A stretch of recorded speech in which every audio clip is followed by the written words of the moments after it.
मन्नाथ श्री जगन्नाथ मद्गुरु श्री जगतगुरु मदात्मा सर्वभूतात्मा तस्मै श्री गुरवे नमः। यत्र नार्यस्तु पूज्यते तत्र रमन्ति देवताः। आम शास्त्र रे कथा अछि जोंठारे नारी मानक पूजा करा जाय थाए सेठारे देवता मानकर वास होई थाए। आज हेउछि पवित्र सावित्री व्रत। तेणु समग्र नारी समाज को मोर भूमिष्ठ प्रणाम। आज उपाख्यान सावित्रीर कदली माड़े सत्यवानर मृत्यु। कथाटा आपण मानकु चकित करदेला भली लगुथिबो।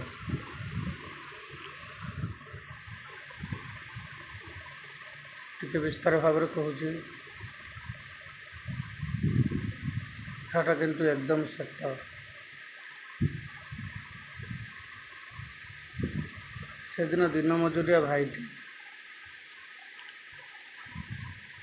आज भली से दिन थिला सावित्री अमावास्या।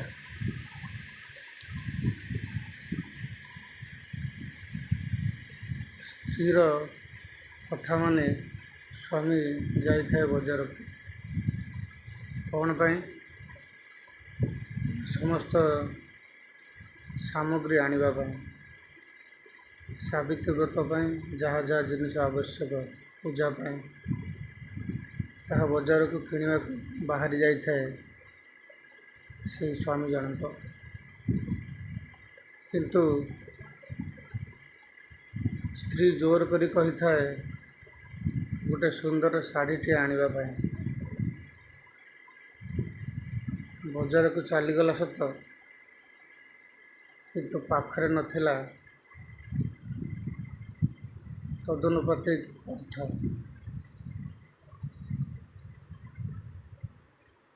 बहु चेष्टा करी मध्य से विफल होइथिला शाढ़ी टे किणवा पाई। किंतु पूजार आवश्यक समस्त सामग्री फलमूल इत्यादि धरी किछि समय पर स्वामी फेरीथिला घर को। स्वामींकर आसीबार सूचना पाई दौड़ी जाइथिला स्त्री हाथरू बैगटी को छड़े आनी अंडाली चलीथिला। हाथ पुरे अंडाली देखिला जे सबुतक सामग्री अच्छी सत किंतु तार आखि खोजु थाए तार ईप्सित जिनिस को। जानिबा को पाहिला जे सेथिरे नथिला शाढ़ी। हठात रागी जाई बैग भितरू कदली फणाटे काढ़ी से फिंगी देइथिला स्वामींकर मुहं को। तुमर शाढ़ी टे दबार योग्यता नहीं, तुमको बाहई मोर जीवन नष्ट हो गला। मु केमिति सावित्री व्रत करने को जीवी इत्यादि इत्यादि अनेक कटु कथा से स्वामी को खुंटा दे कही चलला। बिचरा स्वामीटर मनरे गभीर आघात है। सही पारे से स्त्री कथा संगे संगे दौड़ी जाई घर भीतर कबाट दे फैन रे रसी लगाई आत्महत्या कर। तापर दिन पेपर रे बाहरिला सावित्रीर कदली माड़े सत्यवानर मृत्यु। तेणु चिंता करी देखंतु से दिन सावित्री तांकर जो ज्ञान उपस्थित बुद्धि निष्ठा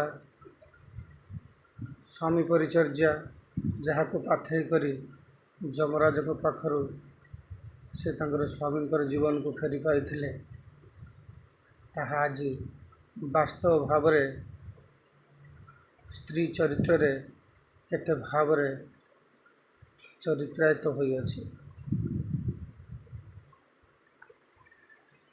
ଜୟ ଗୁରୁ।